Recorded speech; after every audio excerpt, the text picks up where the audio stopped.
Hi, welcome back to One Dish, Two Ways. I'm Sheila and there's Joe behind the camera. So today we're going to cover 3 different seasonings that I make myself. So this first one is an all-purpose seasoning. You can use it for veggies, potatoes, meat, tofu. It does not matter. You can use it for anything. And I used to not have to make this, but the guy I used to buy it from at the farmer's market wasn't there for several weeks. And so I had no choice but to make my own. And honestly, it's just as good. And these are, I can almost guarantee, except maybe smoked paprika, you probably already have these in your cabinetry. And of course, these are all salt-free. So feel free to add salt if you can have that. We are trying not to do the salt because neither of us need that.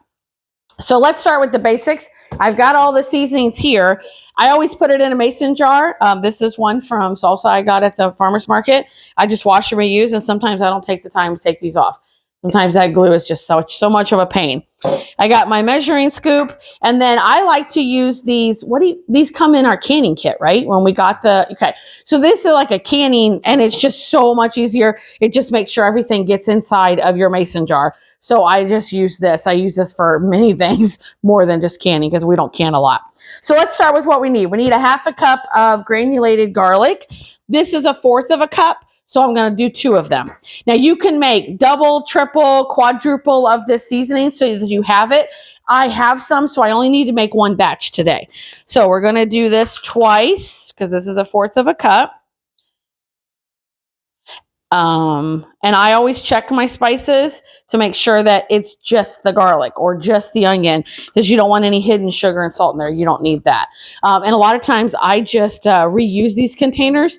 So I can't go by the date on here. I know Joe probably doesn't, but if I got the new refill of the spice from like the spice store that I've discovered versus Sam's, but I just keep reusing the container after I wash it out. And then we need 1/8 cup of smoked paprika. The smoked paprika just takes it to the next level. You could use paprika. If you've got paprika, you need to use it up, add it for sure. But the smoked paprika just does something. So again, this is 1/4 cup, so I'm going to go about half of it. And you can add more or less, whatever suits your fancy. And we've got 1/4 cup of the granulated onion. I do have my cheat sheet here since we're doing multiples. Okay. There you go. And now we need 1/4 cup of Italian seasoning. Italian seasoning has oregano, marjoram, thyme, basil, rosemary, and sage. So much good stuff in there. So we need 1/4 cup of that. Oh, it smells so good. And then last but not least, look at the colors, how pretty they are there. We need an 1/8 cup of pepper. So I'm going to do half of this. I'm a heavy pepper. I get a lot of times complaints from my guests because I do add a lot of pepper. And for people who aren't pepper people, it can be spicy. Plus, we like to use the coarse pepper and not the fine pepper. So once you get it all in here, just close the lid up and shaky, shaky, shaky. And just like that, Joe, do you want to smell it so you can tell people what it smells like? Okay. As you can see, there was a bunch of flavoring that just washed out of there. The biggest thing is after you do all this work, make sure you put on the top what this is. Otherwise, you won't know and you might use it for something that you don't want to use it for. So, and I also always put the date on it so that I know. The other thing is these jars are convenient to take camping. They're convenient to have in my spice rack, and I'm getting ready to sneeze. Many uses for it. Excuse me. That's what happens when you have pepper. So here's your all-purpose seasoning. I do have in the in the description down below, it will have the recipe and then suggestions of how you can use it. So on to the next.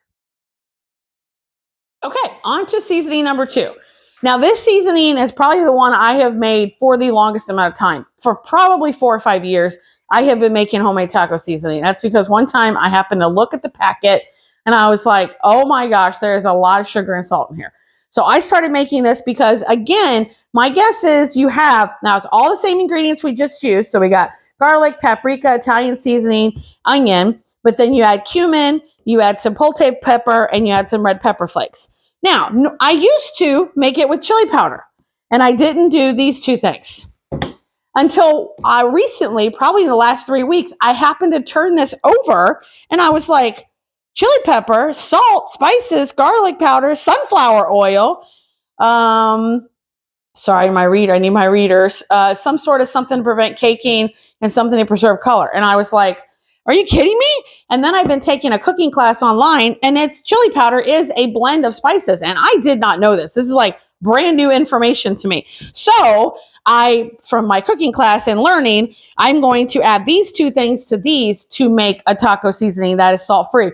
Because the whole time I thought we were making, it was less salt than obviously the packet, but this actually has salt in it, and I did not know this. So we're moving this to the side, and we're going to make our next seasoning. Again, we need a mason jar. Again, it's one I just used and cleaned out. And we have the canning thing. This is 1/4 cup, so we're going to use it multiple times. So we've got granulated garlic. Again, it starts with 1/2 cup of granulated garlic. If you go over a little, you go under a little bit, it's not going to make a difference. This is another one also you can double, triple, quadruple, whatever you want to do. We need 1/8 cup of paprika, so I'm going to do half of this.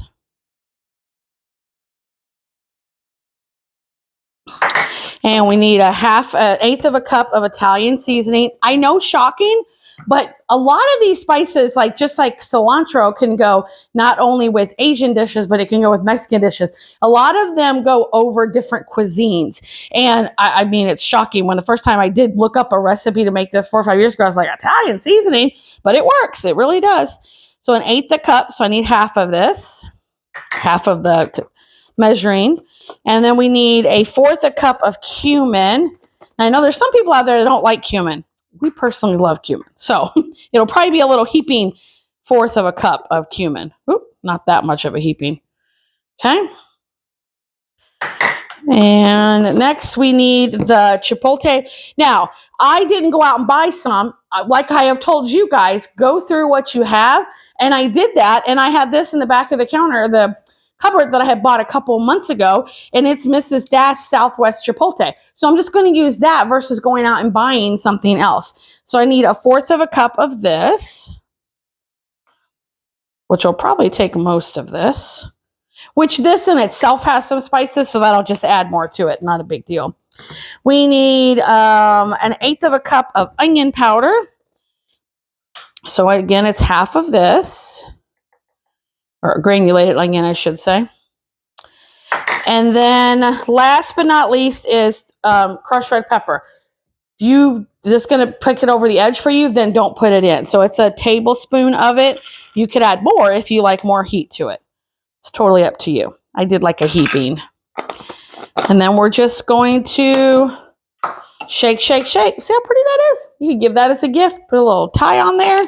And then they could shake it up when they get it home. And I do, before I use it, again, I shake it up just so I can blend everything up. And then taco seasoning. You can use it for anything Mexican. If you want taco flavored roasted potatoes or taco flavored roasted veggies, you can do that also. And the other thing I always put on here is 3 tablespoons of this equals the packet that you get at the store. So keep that in mind if you're trying to do the 1-to-1 and you've got a recipe that says that. And I always put it on there because I'm not the only one that cooks in his kitchen. Joe might need it. He's not going to remember that unless I put it on here. So I always put it on there just so we both remember if my mom's in here doing something, most not like cooking, but just in case she needs it. And then we've got this. And then when it's done, I just have to wash it and go. So on to the next. Okay, so this is our last seasoning, and this is by far the newest one. I've only been doing this one for about a month. So one thing I forgot to mention that Joe just pointed out to me is when you look at the package of anything, whether it's seasonings or whether it's something in the store, they go in order of the amount. So the first one is got the most, and then the second ingredient's got second. So if you're trying to avoid something, try to make sure it's not on the list, or even better, if it's at the very bottom of the list. So with that chili powder, salt was the second ingredient. So there was probably a significant amount versus it being the last ingredient. So just like with this Italian seasoning, oregano's first, then marjoram, thyme, basil, rosemary, and sage. So that's going to have the most oregano, and that's going to go down from there. So if you didn't realize that, we just want to make sure we made that clear. So this is what I'm calling my cheesy seasoning. And this is for those of us that don't eat cheese. So when I make a veggie pizza with just the tomato sauce and no cheese, or when I make a pasta dish, I wanted something to give me extra flavor boost, but also that cheesy flavor. And I will admit, when I first started this journey, nutritional yeast, not my jam. It just really wasn't all that great. But over time, as my taste buds has changed, this is good. Now, this is not cheese, people. I completely understand that. But it's the closest we're going to get to give us that cheesy flavor. And it does have some great nutritional properties for us. I'm not an expert on that. I just know when I read all the books, it says that. So this is what I've invented to put on. Now, when I make my pizza and I put this on, it's after it comes out of the oven. I don't put it on before. I don't know what that would do. And like with pasta and stuff, it's as I serve it on my plate, not in the sauce or anything. So this is a 1/2 cup measure. And so I'm going to start with a 1/2 cup of nutritional yeast. This is not regular brewer's yeast. You're not going to find it in the baking aisle. I don't really know this. I'm not going to be able to describe it well to you. I need a bit more in there. But so you're going to find it. A lot of times it's over like where salad dressings are. Not the salad dressings, but like the toppings. Sometimes it's in the spice. It just kind of depends the grocery store where it's at. So it's a 1/2 cup of that, and it's a 1/4 cup of Italian seasoning. So I'm going to use half of this measure. And a 1/4 cup of granulated garlic.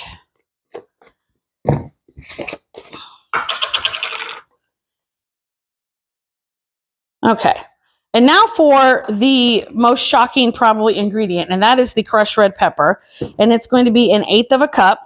So I'm going to do 1/4 of this, but let's explain what it is. So were we on that trip to Kentucky and Tennessee when we discovered the Aribarta sauce at that little Italian restaurant? Yeah, I'm not saying it right. It was like Arribata, and it means angry sauce. And it's this regular marinara sauce, but they add a decent amount of crushed red peppers, and it's like spicy, and it's delicious. And we have been making that ever since we went on that trip, which was probably 3 or 4 years ago now. So I thought it would be a great idea to add this. Again, totally optional if you don't like that, if you don't like heat or anything. And then you just stir this up or shake it up. And there we go. Now we have our cheesy seasoning, and that's what I'm going to call it. I'm just going to call it cheesy seasoning in quotes.